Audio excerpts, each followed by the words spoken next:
Welcome back, Fright Night Vault listeners. Or if you're just joining us for the first time, consider this your warning. You've just entered a corner of the internet that's dimmer, colder, and not entirely empty. This is where the stories live that no one else will tell. The ones you hear late at night, when the house goes still and the dark starts breathing. Before we begin tonight's descent, I've got a small favor to ask.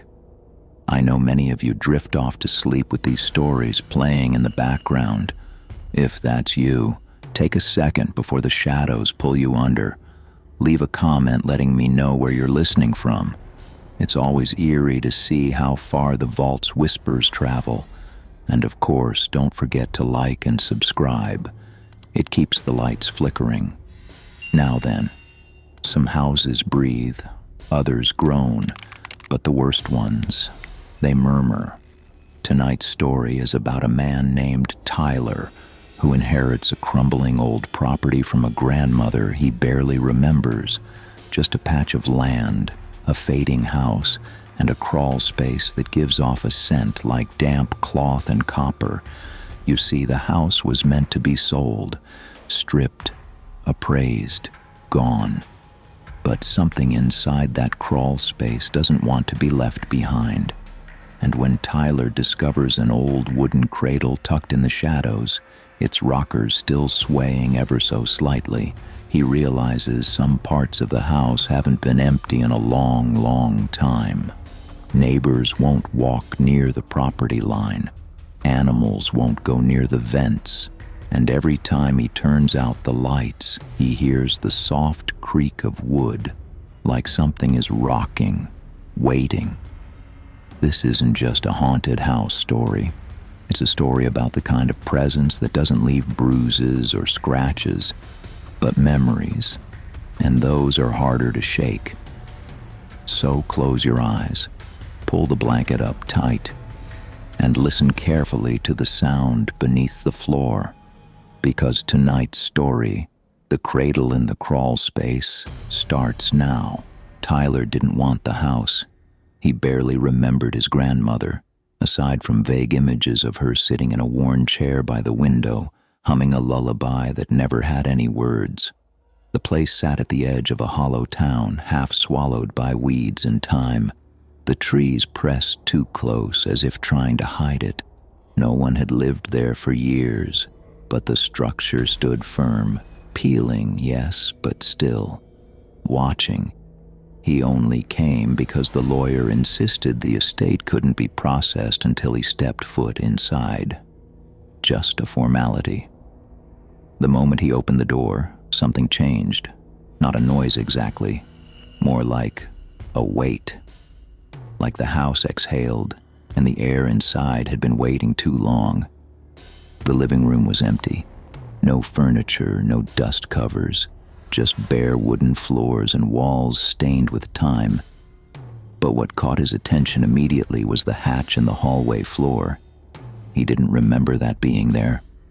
A small square opening with a rusted iron handle and cold air seeping up from underneath, like the house was leaking something. Crawl spaces were common, but this one was different. This one had sound, faint, rhythmic, a creaking that echoed like something was gently rocking back and forth, back and forth. He lifted the hatch and peered inside. His flashlight barely cut the dark, but there it was, at the very back of the narrow crawl space. A cradle, wooden, pale, its spindles bent just enough to make it look malformed, and worst of all, it was moving. Tyler froze. The ground beneath it wasn't level. There was no breeze, no reason it should be rocking.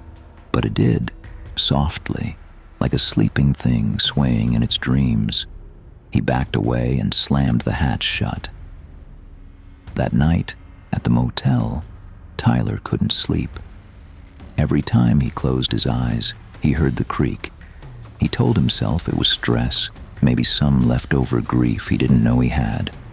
But the next day, when he returned, the cradle was gone. Not moved. Gone. And in its place, Resting on the dirt was a bundle of old fabric, wrapped tight and tied with string. Against his better judgment, Tyler reached for it. The cloth felt damp. It squished in his hands. Inside were bones, small, infant-sized, along with a porcelain doll's head, shattered and stained. He dropped it and scrambled out, but just before he sealed the hatch again, he noticed something carved into the inside of the wooden cover. A message, etched deep: "Do not rock it." That night, the cradle came back. It wasn't in the crawl space anymore. It was in the kitchen, same exact one, same color, same warped curve, and it was rockin'. This time, Tyler didn't run. He stood and watched, and something watched back. From the cradle, a shape began to rise. Thin arms, no face, just the hollow suggestion of one. It didn't crawl out. It dripped out, as if it had been soaking in something foul and warm. The thing turned toward him and opened its arms. He ran, back to the car, back to the highway. He didn't even grab his bag.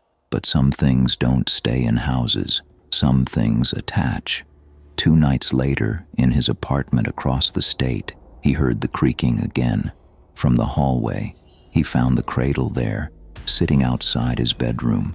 A note lay inside, just 4 words in familiar handwriting. "You rocked it anyway." And that was the last time anyone saw Tyler Corbin.